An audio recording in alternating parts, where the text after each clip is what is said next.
Hello and welcome to this week's edition of OPM Now, where we look at the activities of Prime Minister Holness and your government. I'm Naomi Francis. This week on OPM Now, government releases conditions of the Bengal development license. We get an update from the Education Transformation Commission, National Enhanced Disaster Mitigation Project outlined, and Jamaicans urged to keep COVID-19 protocols through the festive season or expect a spike in numbers. These and more stories coming up right now.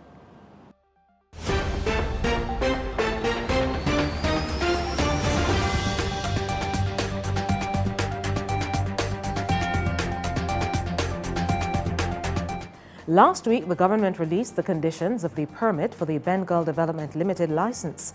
The document outlines 72 conditions under which the company must operate. We spoke with the Minister without Portfolio in the Ministry of Economic Growth and Job Creation, Senator Obin Hill, about the matter.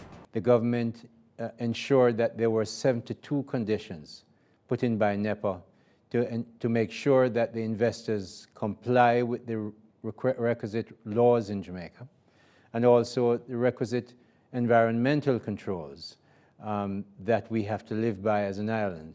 And in making that decision, it was a very difficult decision, not unlike, frankly, the decision to keep the Jamaican economy partly open while we try and take care of Jamaicans' health during the COVID crisis. It's a similar tough decision where you would want the environment to be perfect and pristine and untouched. But people live in the country, and people have to work, and people have to have jobs. And we have our economy that has fallen significantly because of COVID. The GDP has fallen in one quarter by 18%.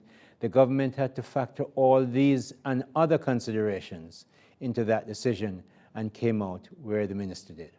Prime Minister Andrew Holness has outlined the island-wide Enhanced Disaster Mitigation Project. A total of $1 billion has been allocated to members of Parliament to carry out road patching, drain cleaning, bushing and beautification works. The project will be administered through the National Works Agency.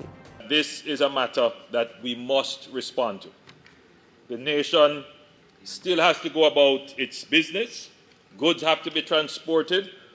And the taximen and bus operators on whom we rely to carry us around, they also, Madam Speaker, have to use our road network, which is not necessarily presently at the best state. We see their difficulty, and it is for this reason, Madam Speaker, why we have taken the decision to make funds available at both the national level and the constituency level. Earlier this year, Prime Minister Holness launched the Professor Orlando Patterson-led Jamaica Education Transformation Commission, which is mandated to do a comprehensive review of the education system. Here's an update from the Commission's chairman. We set ourselves an ambitious goal of having a first draft by the end of March, early April. However, because of the pandemic, as you can imagine, everything has been sort of set back. So we started a little later than we had hoped, and but we're now moving as fast as we can.